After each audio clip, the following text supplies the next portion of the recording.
Welcome, everybody, to this week's episode of Being Human. I'm here with Kayvan Kian. He is an author. He is a consultant at McKinsey. He has co-founded the Young Leaders Forum.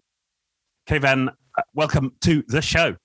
Thank you so much, Richard. Great to be here. Thank you for the invitation.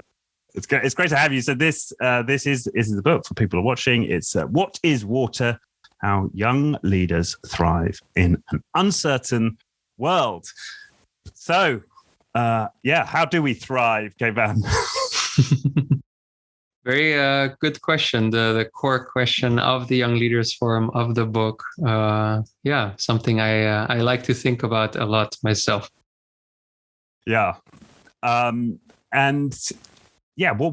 drew you to this question? Do you have so much so that you decided to write a book around it?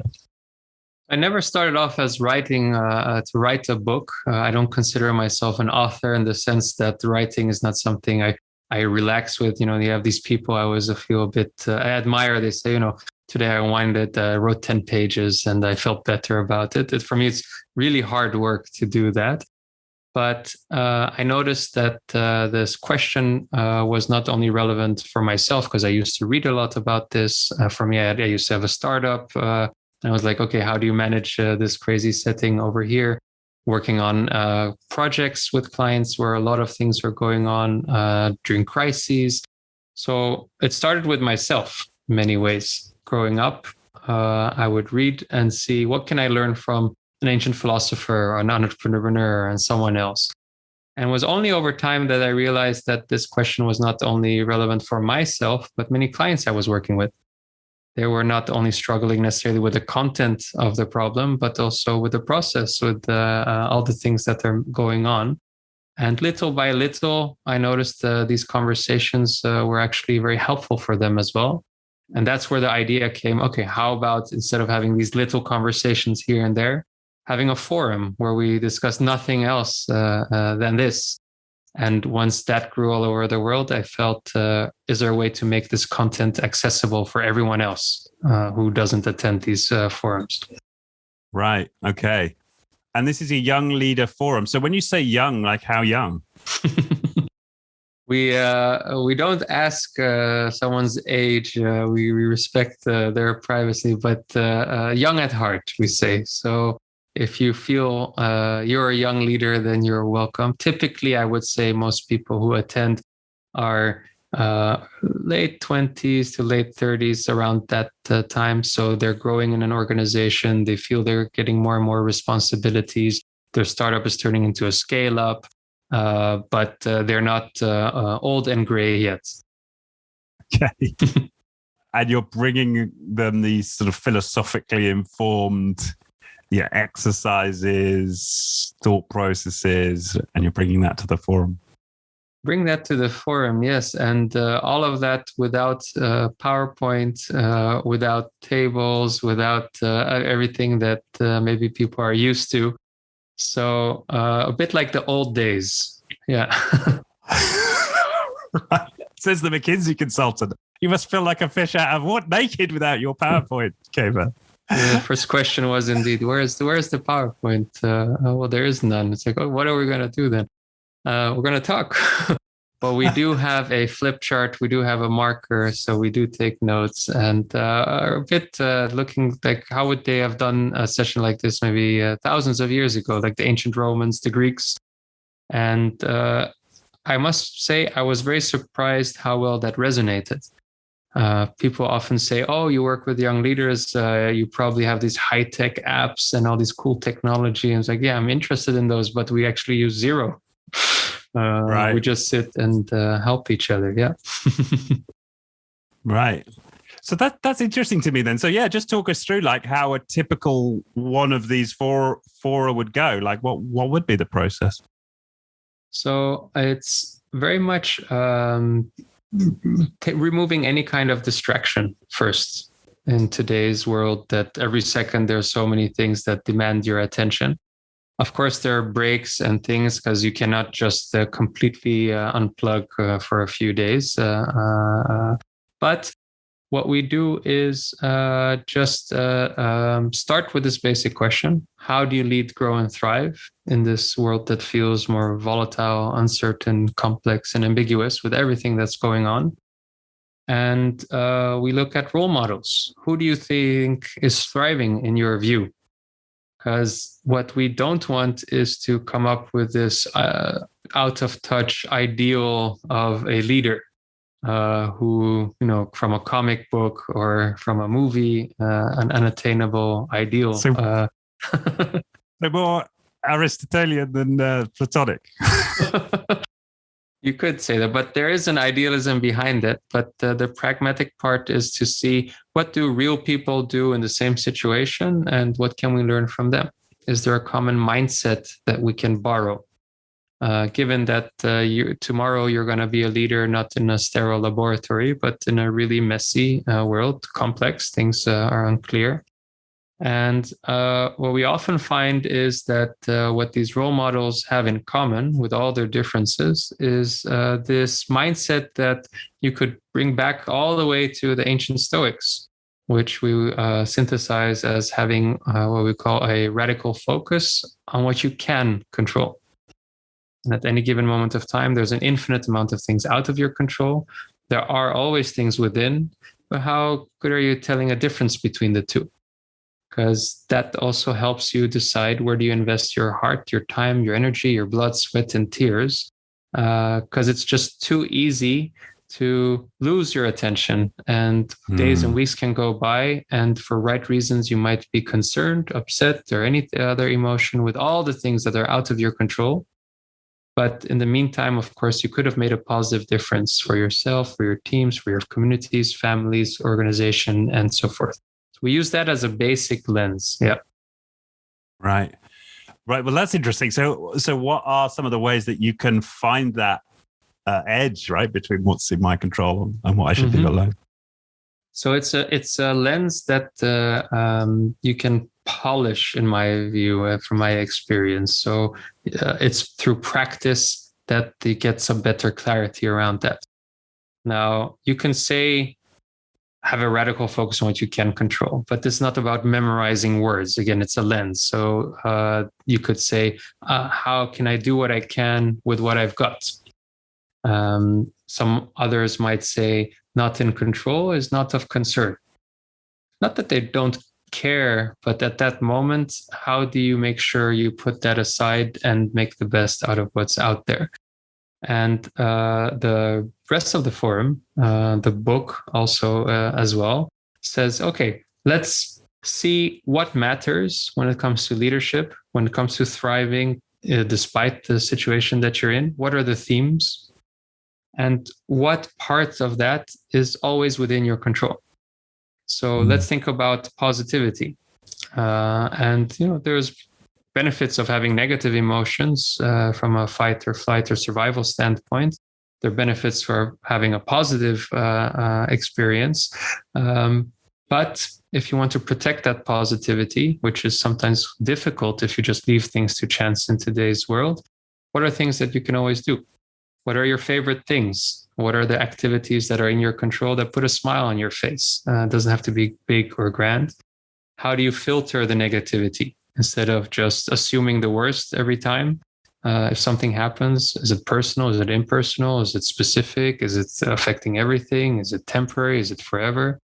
So using those filters, or even saying, I want to experience a moment of positivity. What's in my control? Well, I'll practice some gratitude, a practice we've been passing on through millennia. And this is just a very simple example of many of the things when it comes to positivity that then you say, hey, these are within my control. Then we apply this to energy, having more energy, to your strengths. We look, because those are natural given talents. They're always in your control because they're part of you. No one can take them away from you. We think about meaning, having that sense of why, as Nietzsche would say, to bear almost anyhow. You can wait till meaning sort of arrives. Someone else provides it. But it's also nice to know that it's within your control to make any moment more meaningful than it otherwise would have been. Yeah. And so forth and so forth. Yeah, that just reminds me of that wonderful metaphor you have in the book of the bricks, the pillars of the schools. Could you take us through that? So the famous analogy is around when you want to experience more meaning, it's helpful to know that which you're doing is contributing to something larger than yourself. And it's very easy to reduce whatever task you're doing to a bunch of bricks that they're just standing next to each other and you're putting them closer. But of course, if you realize that these bricks are part of maybe a larger pillar, and a pillar is part of a school for the local community, for the kids to come and learn, that same activity might not become more pleasurable, might not become more fun. You might still not be using maybe your natural strengths and talents, but at least it becomes more meaningful. And there are different ways that we explore that you can make sure that you see all these angles. Sometimes what you're doing is contributing to your learning. Sometimes what you're doing is contributing to building your character. Are you aware of that? Maybe this is a good moment to practice patience, practice courage, practice diligence. The situation doesn't become easier, but it becomes more bearable. Actually, it becomes richer, and you become a better person, not despite the situation, but because of that situation. And all of a sudden, that can give the motivation to pull through that hard work, that weekend, that night, and anything else that's going on for you at that moment. But some people might say, okay, that's interesting. But for me, the real reason I'm doing what I'm doing is because it helps my family. It helps my community. It helps my colleague. It helps people I care about. It helps my daughter to go to school and so forth and so forth. Could be relational. If that's the real important thing, how much can you connect what you do with those things? For someone, it could be the organization. Maybe your parents built this company and you want to make sure that your children maybe somehow, some way can carry everything further. It could be societal. It could be metaphysical. So we're not here to say, this should be the best meaning, or you should have this sense of purpose for these reasons. No one will disagree. Everybody agrees that all of these things are somehow important. But what's important for you? What makes your heart sing? What gives you the courage, the excitement, the energy to pull through? Yeah, no, that makes a lot of sense. And I think about it in the context of the current movement within organizations to get clarity on their purpose and making that a very important aspect of what they do. And, that can obviously provide meaning to some people in the organization, and there may be some value in it in and of itself. But what you're pointing to here is we can discipline ourselves to find meaning in every moment, in every task. And actually developing that muscle and that discipline can give us a richer life and can help us to thrive. That's very beautifully phrased. And people might realize that what gives them a source of meaning might not be literally the same as the company purpose, so to speak. It could be nice to know that this company is serving something bigger than itself, more beyond profit, so to speak. But again, maybe the real reason you show up to work and you love to do what you do is because you love your colleagues and you want to make sure that they're successful and that their families thrive throughout these difficult economic times. And if that's your reason, then protect that, be in touch with it, connect with it. Yeah. It seems to me that this being in the inquiry is the important thing. Like exactly. And once you do that, because when we talk about, you talked about these forums and what we talk is you understand yourself better. You become more aware of these aspects of yourself. And you realize that, hey, much of this is within my control. But then we go one step further. How do you provide meaning for others? You're leading your teams. You're leading a department. And the insight is often that others are different. That which gives me a sense of meaning might not be the same for others. You're doing it because you want to solve a societal problem. Someone else is doing it because they love learning this new skill. Well, you can still work on the same exact thing for completely different reasons. and have a sense of meaning, and that's fine. But how do you make sure you don't make things more difficult for others by imposing your sense of meaning instead of allowing that room for them to flourish as well? Yeah, that's interesting. And I think that's where that impulse of the leader to define purpose and then and we've got this corporate phase, right, of getting buy-in for the purpose or the mission or whatever. It has its dark side, right? Because there's a potential you're taking away people's sort of desire to find their own meaning in what they're doing. With good intentions. So that's the tough part. This is not from malintent. This is probably from a lack of awareness in many ways. And this manager could be frustrated because this person thinks, hey, I gave this best speech of my life and somehow it didn't resonate. Maybe I should give a longer speech, right? About the same thing. Maybe, or maybe you want to gauge a bit like what does resonate and is it compatible? Yes or no? Yeah. And engaging it sounds like what you're doing is you're inviting dialogue.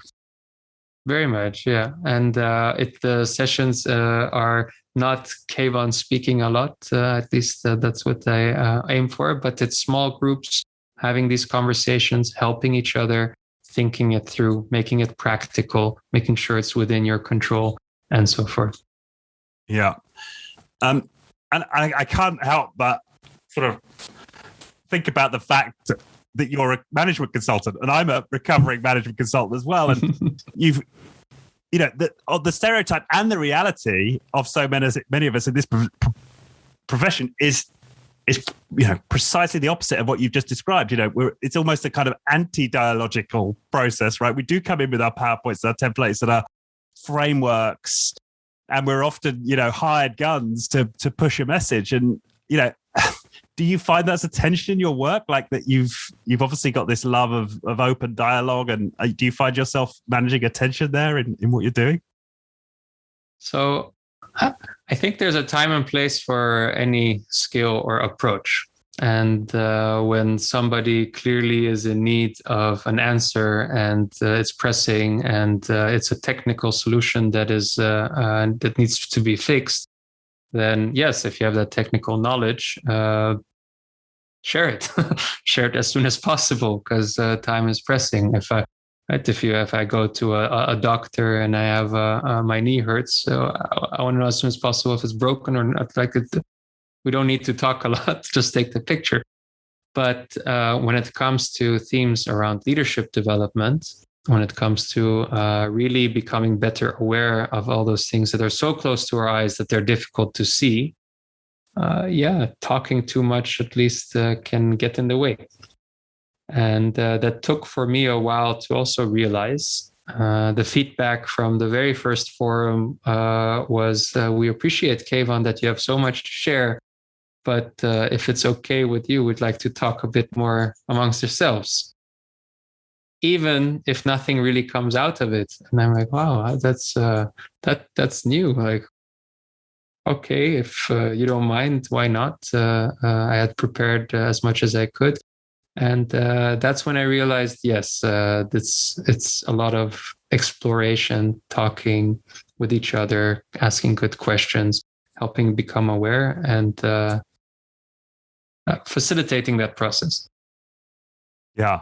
And maybe that's another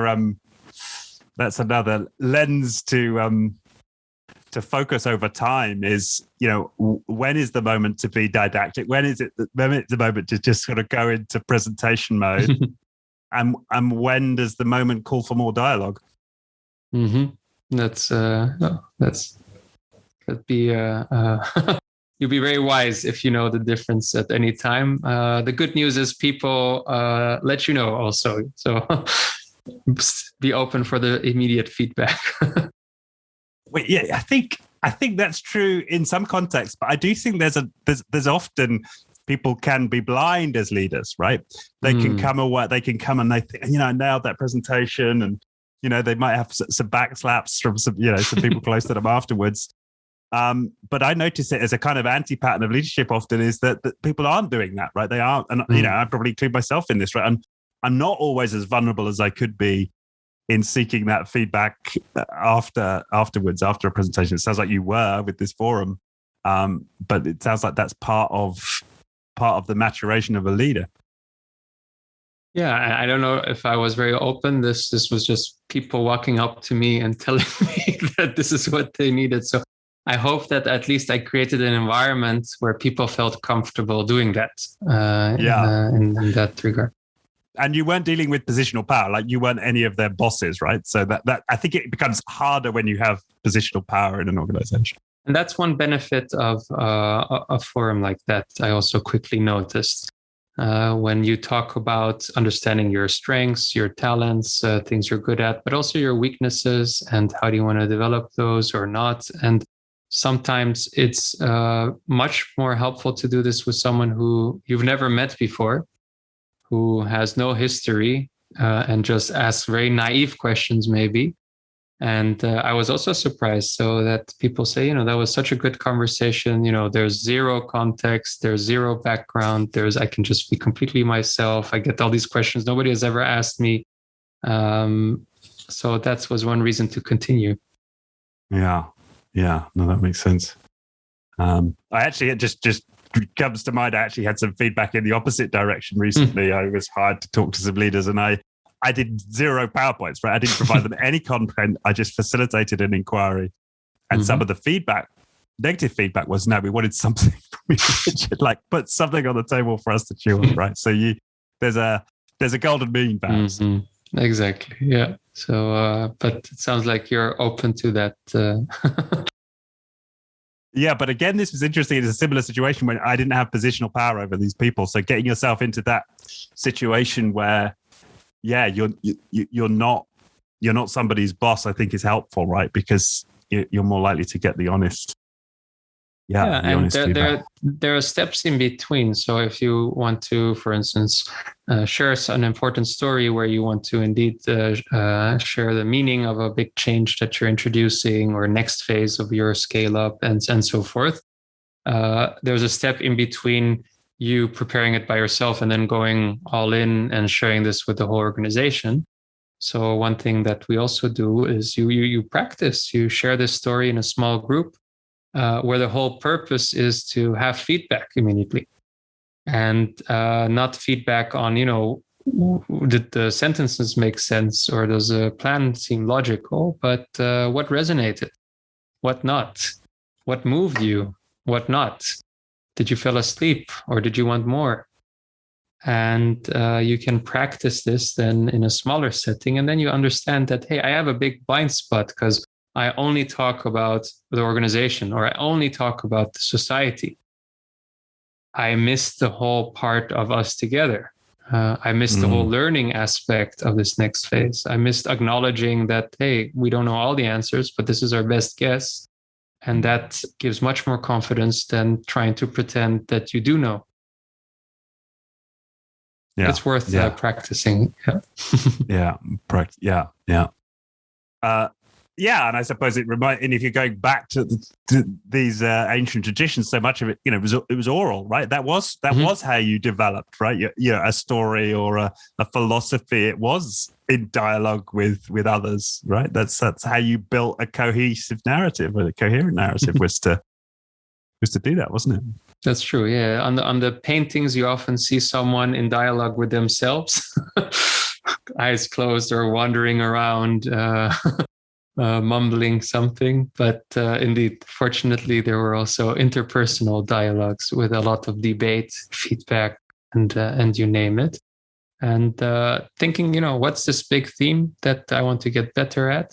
Relationships, what's within my control, how to practice that, and moving on to the next. And that's how you also build confidence, of course. Yeah.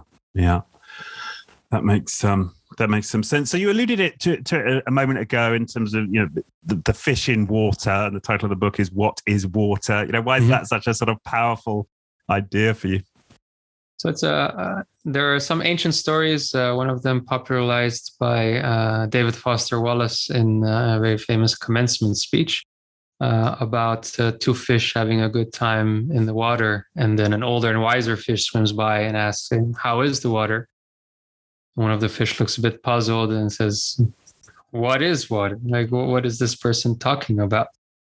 The similar stories around birds not knowing what air is because they're just always immersed in it. But of course, a fish pull it out, or in any case, then you realize the difference.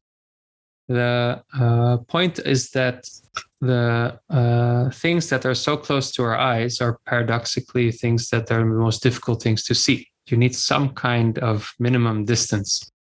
If you walk up to someone and ask, what are your talents? What are your strengths? What gives you energy? What are your natural gifts? You would think this person, someone is in their late 30s, mid 30s, they're a part of you. You can maybe name 5, 6, 7, 10, right? But people actually struggle. They say, oh, that's a good question. Well, I think maybe this could be one if I'm, modest enough, or this and that. And then you realize, like, wow, okay, if you are not aware of these things, of your strengths, what gives you a sense of meaning, if you're not aware of things that give you a positive kick, if you're not aware of all these other important themes that help people thrive through the most difficult times, what choices do you have? Then you have limited choices. You probably have to leave things to chance. And then coincidentally, someone assigns you a task where you use a skill that was a talent. And then you say, hey, that was such a nice week last year. Well, let's not leave that to chance, because the odds are not in your favor, in such a complicated world that we're in. And if you know that conflict resolution is a strength and it gives you energy, if you know that entrepreneurship is a strength, gives you energy, or listening or coaching, or what you do, interviewing, it gives you the choices to think, okay, how can I, instead of doing 2 hours per month, some of this, 2 hours per week, how can I increase the hours of using my skills and talents? And how can they maybe compensate for a weakness? Imagine that someone has public speaking as a weakness, but has writing as a strength. Well, is there a way that you can do the things that you want to do, motivate, inspire, and persuade people, not through the spoken word, but through the written word? Mm. And then things become interesting. Then things fall together. Then someone realizes, I understand how I can lead, grow, and thrive in today's world, because I'm better aware of all these things, like these small changes that can make a big difference. And it adds up.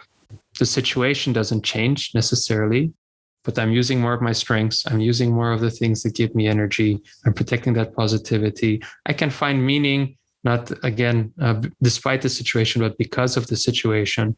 And again, you can imagine how someone can grow as a leader. Right. Yeah. And do you have an example of that in your own life where you've reached out and you've learned something about yourself? So many things. I would like to think that there's not a letter in the book that I haven't practiced myself first. So it's also not a very thick book, you can imagine, because you have all these filters, things that you can only control, things that we've discussed with others, things that I've practiced over years. So not much remains, but that which remains, I hope to say that is rock solid, right? It works. Yeah. And for me, what took a while, looking back, I don't know how, but the idea that difficult times, even though you might not really know that what you're contributing to is helping something externally, because that's also uncertain, right? Are you working on the right solution? But the fact that there are opportunities to build character, not what you want to accomplish, but who do you want to become over the years? That took me a few years to realize and to think that, hey, looking back, what character traits do I want to practice? I want to be a more patient person. Well, I have to wait now in an uncomfortable setting. This is an opportunity to practice that patience. So that's specifically one of the ones you've worked on? One of the ones I've worked on. Or this is a difficult situation. I need to intervene. But if I intervene, who knows what can happen? So you're taking like a social risk in this aspect, or launching the Young Leaders Forum, or launching a startup. Like there are financial risks involved. There are many other things that you do. Not the worst that can happen, but yeah, this is an opportunity to practice courage. right? Who do you want to become? And when all else fails, at least the idea that you're becoming more the person who you would like to become, I realized that's such a source of meaning, and that's such an overlooked source of meaning, that I wish somebody had told me earlier very explicitly in these words that are in the book. Yeah, and it's interesting, as we were talking before the show about the popularity of Jordan Peterson, and we could, for my understanding is he resonates a lot with young men, and he provides his version of moral instruction, you might say. And I was reflecting on that myself, and how that seems to be missing in our culture to a large degree now. We don't have the rites of passage. Many of us aren't going to church anymore. Like, where are we finding this instruction? I don't know. And, it's interesting now that it seems to be that there are more authors and thinkers coming to prominence in culture, providing some of these ideas. There seems to be indeed a need to think these things through better or more. And what I notice is that this topic, maybe even 10 years ago, would have been a topic that people would look at you like, why are we discussing this again? Like, what's the real relevance? But now there's an unmet need in many ways. The purpose of this book is not to tell you, what is a good person. Who am I to tell you? We've never met to instruct or anything around that. But the first purpose of the book is to share the ways of thinking that you can practice, so you can think for yourself and you can decide for yourself. And then you can realize that, okay, in my view, maybe you don't care that much about patience, and that's not part of your, the person you want to become.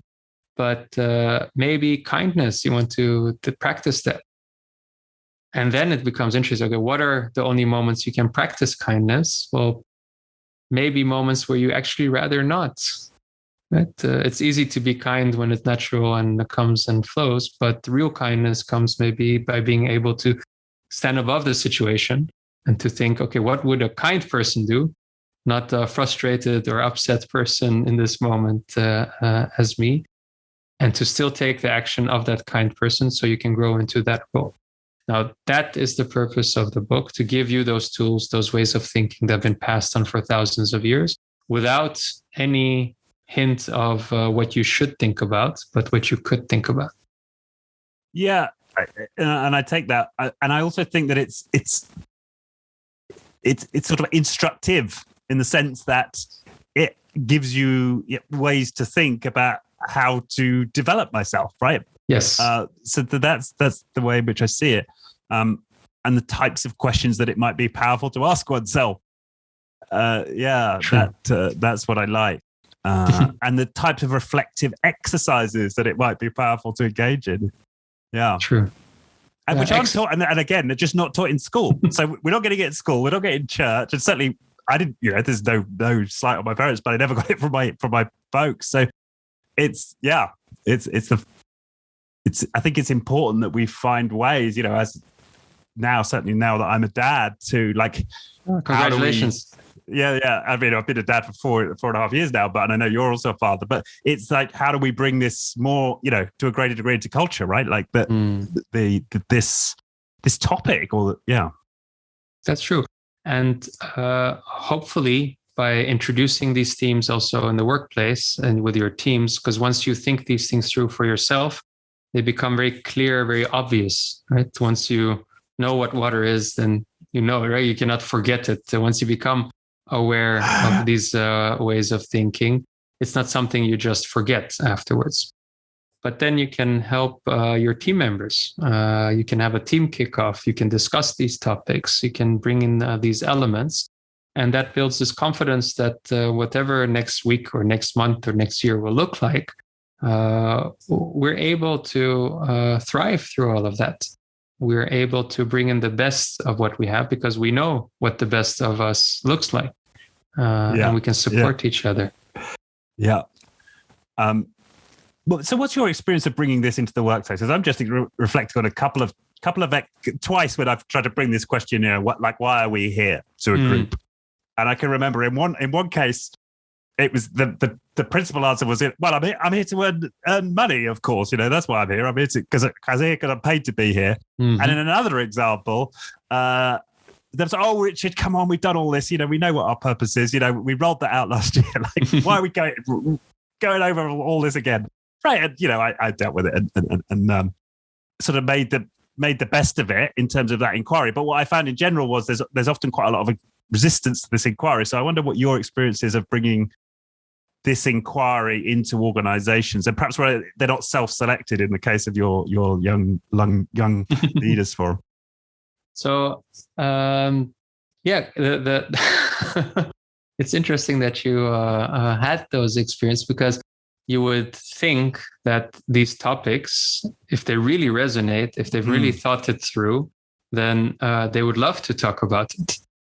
Right? They would drag you in during a break and say, I want to talk more about it because it's so close to my heart.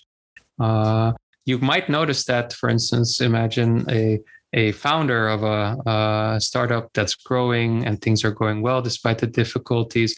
This person might not stop talking about why they're doing what they're doing, right? That's awesome for something. So that's the kind of energy regardless if you share it with others or not, but you hope people would feel within themselves. Now, maybe it is, making a living. Maybe it's because of the salary, but probably there's something behind it. Again, probably it's because they want to help their children through a certain phase, or they're taking care of their elderly parents or someone else, and they want to make sure that they have a better life than they otherwise would have. So it's also finding a little bit deeper, right? What is that then for? What are you saving for? If that's what you're saying right now. But the approach that at least it doesn't, it's not mutually exclusive, but the approach that definitely is an important one is to start bottom up. Not why are we here, but why are you here, right? And whether someone shares the full story or not, helping them really think it through. Look back in your life so far. How was high school? How were the years after that? What about your first job? What did you find important then? What was difficult? What did you want to have rather different? What were your values today? If you have to think about all of this, is harmony important, or is performance important, or is what do you consider as humor important? I still have to find the first person where nothing is important, where nothing is meaningful, but keeping the room open that you don't have to share. Right? It's very personal. But we're here to help make sure that at least you're in touch and you have clarity around these things for yourself. And all of a sudden you have to make a business decision, or you have to make a decision around, what do you do with your teams and staff, especially in a pandemic when things are maybe not going well. What are your values that can guide you so that looking back, you can always say, I made the right decision. It's a regret-free decision, so to speak.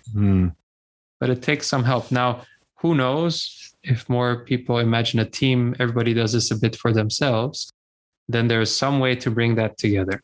There's some way to say, look, Richard, you and I, we're here for different reasons, but I can see that we can still work together.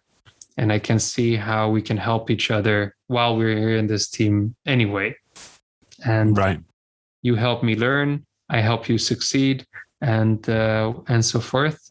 So let's do this. Yeah.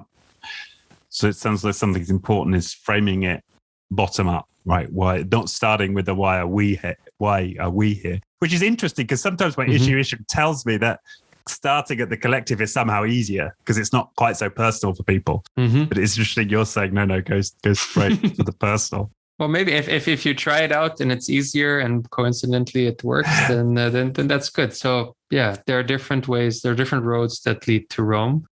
But the point is that if one path doesn't work, it's good to be flexible. Now, sometimes you might hear things that it's not necessarily creating or contributing to something, it's actually preventing something. So for someone, preventing bad things from happening, preventing economic harm, so to speak, or preventing environmental harm, that's their main purpose. That's for them, it's a very important thing that they want to pursue. It's less tangible, it's less visible, because per definition, it's not there if you do it right. But any angle that helps, use it. Yeah. So we've talked about like this, these central inquiries, and then later in the book, the last chapter of the book is start and finish. You talk about the bar that we set for ourselves, and you get into celebration. I wonder if you could touch on that. Yes, celebration. So the context of the question, like how do you lead, grow, and thrive in a VUCA world, in a world that feels more volatile, uncertain, complex, and ambiguous. And one thing that I quickly noticed for myself, but also for many others, is that much of the work that you do on a daily basis in a world that is becoming more digital, it's becoming more abstract, certain topics, it's more long-term, there is this sense of there's something missing, the sense of doing something tangible results. And if I look back at maybe certain jobs I had during high school or afterwards, there were way more tangible results than later. It was probably about, moving certain boxes physically, putting them in a place. It was about helping a certain customer with certainly something that they need right at that moment. So as much as meaning we talk about is that which I'm doing is contributing to something larger than myself. It's about the process. It's the journey. Us humans have also a very strong need to also feel that we also every now and then reach a destination, right? The sense of closure. It's finished. It's done. And depending on your skills and what you enjoy, you see people over the weekend working on their house, right? Working in their gardens. You could say, okay, why do you want to work more after a long week of work? It's that sense of satisfaction, right? I built something. I built a little patio. In fact, I finished it this Sunday. You actually did. It felt tremendous. Exactly. And the satisfaction is almost out of proportion compared to maybe very big things that you did the days before, however, less tangible. Right? Now, if you don't acknowledge that, you'll be missing a big thing to keep up that sense of motivation through the VUCA world. So this chapter helps you at least become aware of that. And then people say, yes, I see it. And then see that, well, you cannot always work maybe in a physical environment or do something tangible, but you can break things down to make it at least feel more tangible. And anyone who's ever put something on their to-do list after they've done it, just to have the satisfaction of crossing it off, right, probably knows what this is about. This is about thinking, okay, where do I place the bar? Am I successful after 4 years when everything is finished, or do I have intermediate set points where I say, okay, this was great. I finished a chapter, I finished an analysis, I finished something that already helps. You decide. And by playing a bit with that bar, you make it at least easier for yourself to have these intermediate moments of closure that you say, okay, now I'm done. The weekend starts, or I have a break, or at least a satisfaction. When we talk about celebration, well, it doesn't necessarily mean inviting tons of people and this massive party that's another to-do on your to-do list. It could just be something that you say, hey, I'm going to pause for a moment and acknowledge this milestone for myself, even if nobody else does it. Mark Twain said, if nobody else gives a compliment, then do it yourself. You'll notice the difference. And this could be, treating yourself on some nice snack. This could be putting on some nice music. This could be going for a walk, whatever, just to acknowledge that moment for yourself as well. If you do that for you, you can do it for others, of course, and your team members at the end of the week, sending them home maybe with a sense of closure on highlights, in addition to what did not go well, can help people run that marathon that we're in right now. Yeah, I completely resonate with that. And I'm just thinking of, I'm learning Romanian right now, Kayvan, on Duolingo. And you keep surprising me. And what I love about that app is like the dumbest, tiniest sentence that I write in Romanian, like, I am a boy, not a girl.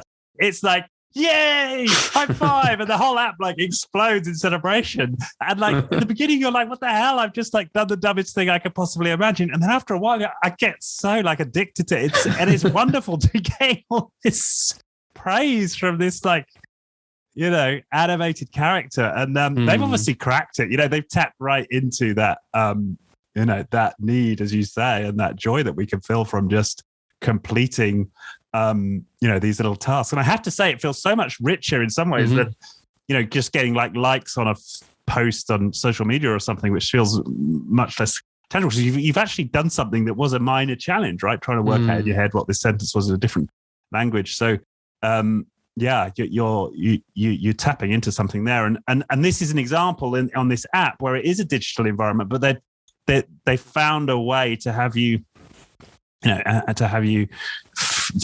acknowledge yourself or be part of an acknowledgement for something you've achieved. And I mean, I even find it with just like a digital kanban board, which is just like a fancy to-do list for people who aren't familiar what that word means. But it's, you just move tasks across a board, and just like the physical action with my mouse of moving it to the done column and allowing myself a little moment of yay.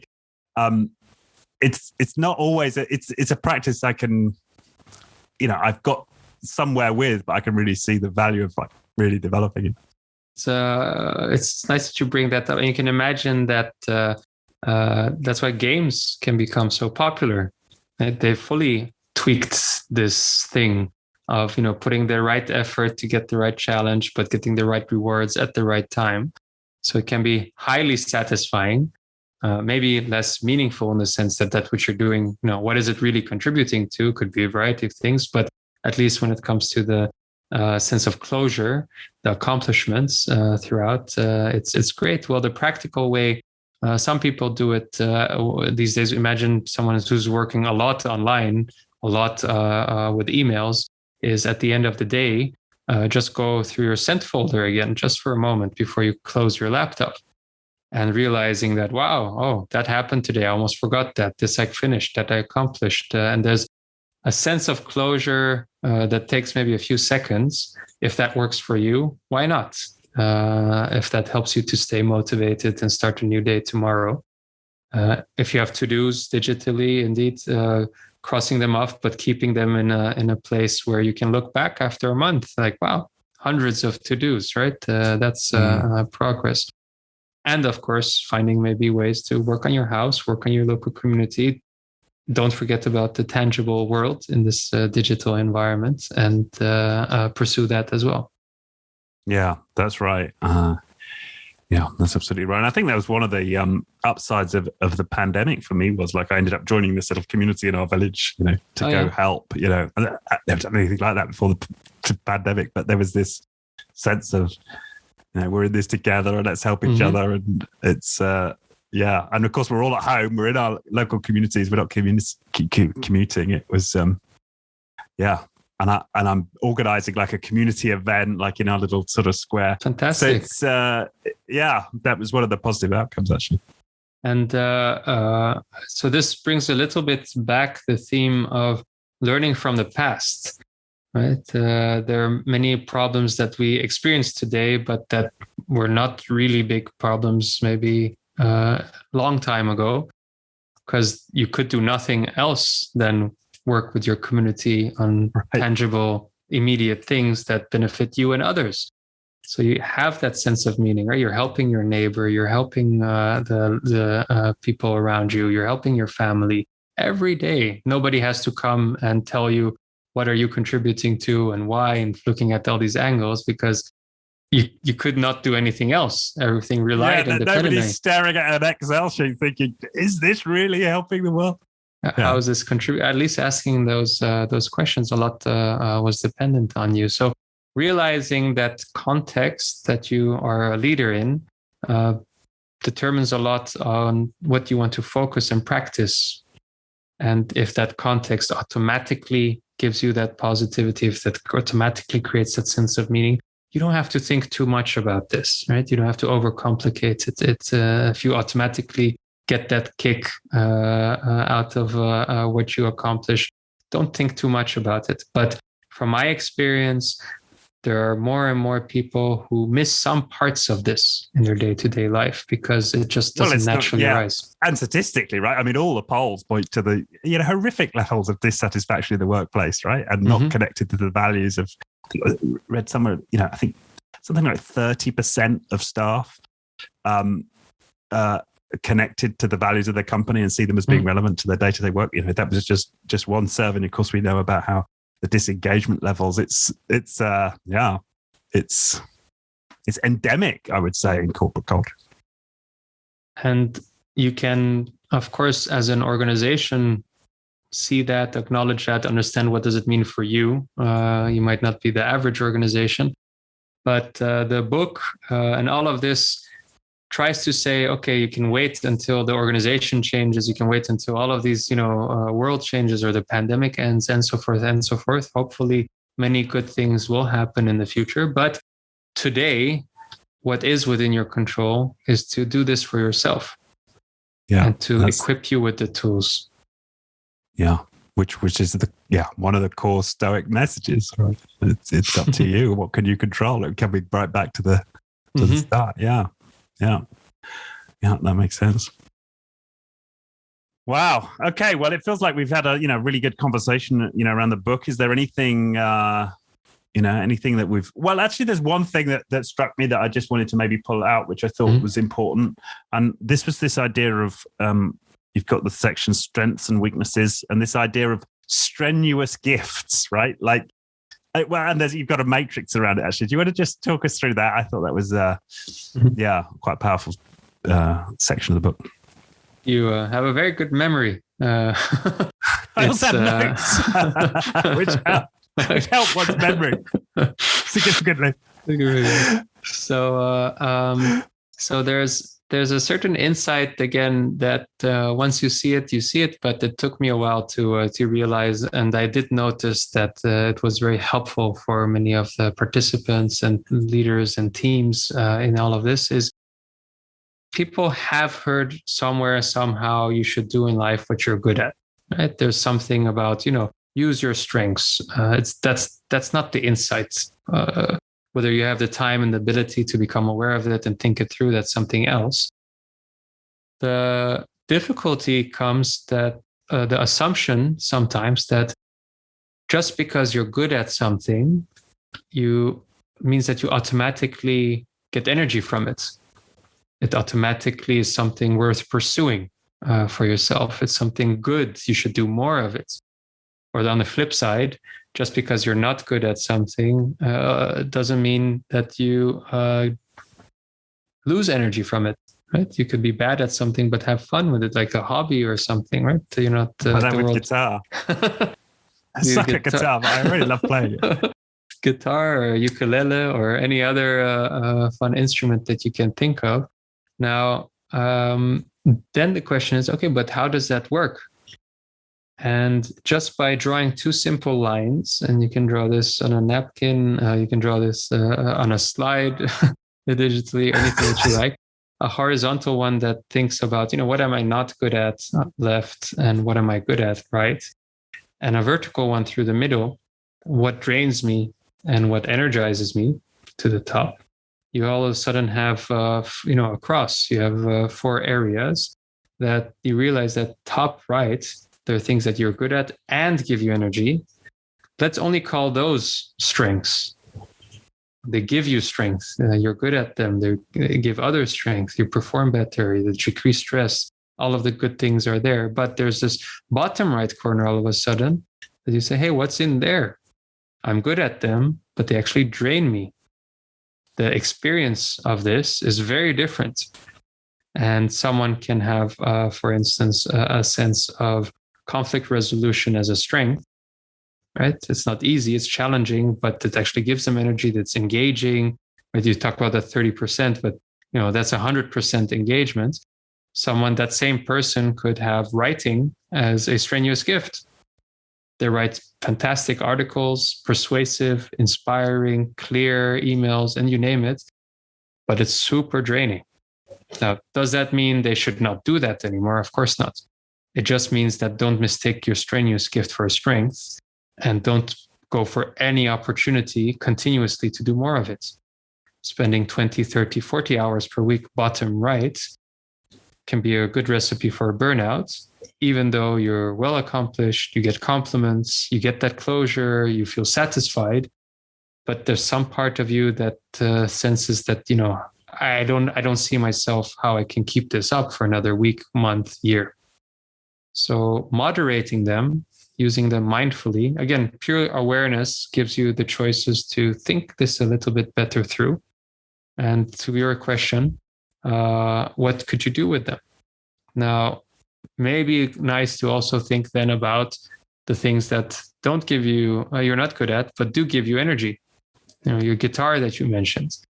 But you can do that privately. But what's the work equivalent of that? Maybe for somebody, that's negotiation, right? It's interesting. It's fascinating. They like to learn from others and be part of the conversations.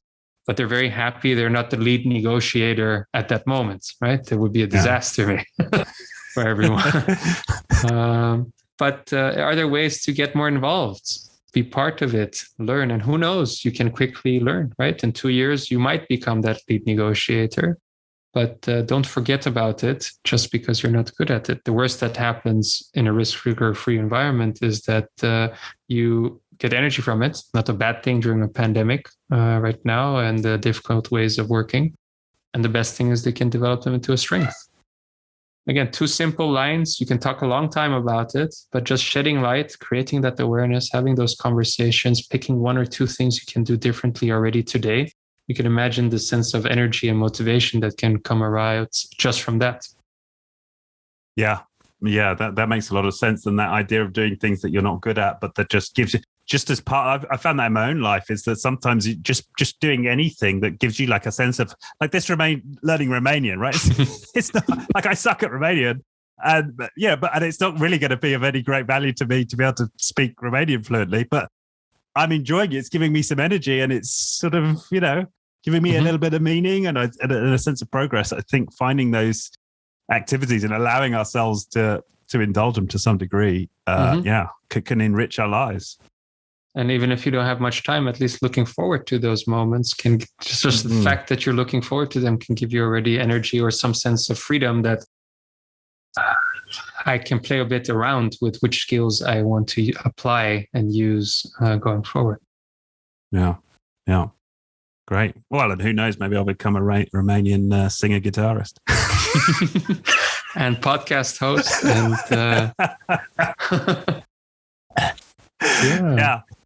Yeah. Community builder with so many things. Yeah. That's interesting. I was just looking at your, meditating on your name for a second there, Kayvan. And we talked before you came on. You've grown up in Holland, but you're Iranian. We've touched on community there. Have you had an opportunity to take any of this into the Iranian community, into Iran? Is that something you aspire to do? Or? Not necessarily right now. So there's no Farsi translation of the book as far as I'm aware right now. But who knows? The messages are universal. The programs have been tried and tested in so many places around the world. And I hope to say that there's something in it for everyone, independent of the culture, background, where you are in your careers, what are you doing. If you understand the principles, you can tailor them in a very practical way to your current situation, wherever you are. Yeah, well said. Okay, well, thanks once again. I know I need to let you go pick up your daughter soon. And a reminder for everybody, the book, What is Water? How Young Leaders Can Thrive in an Uncertain World. Yeah, it's a short book. Yeah, it's full of exercises. It's easy read, lots of stories. So I encourage people to take a look if they like what they've heard today. Thank you so much. And time flies. Thanks for all the helpful questions. You make me think and get excited about, what are the things I want to know? What's the Romanian equivalent for the next few weeks and months for me now? Yeah. Right. And I know you've got another book coming. What is Wisdom? Right. That's coming up.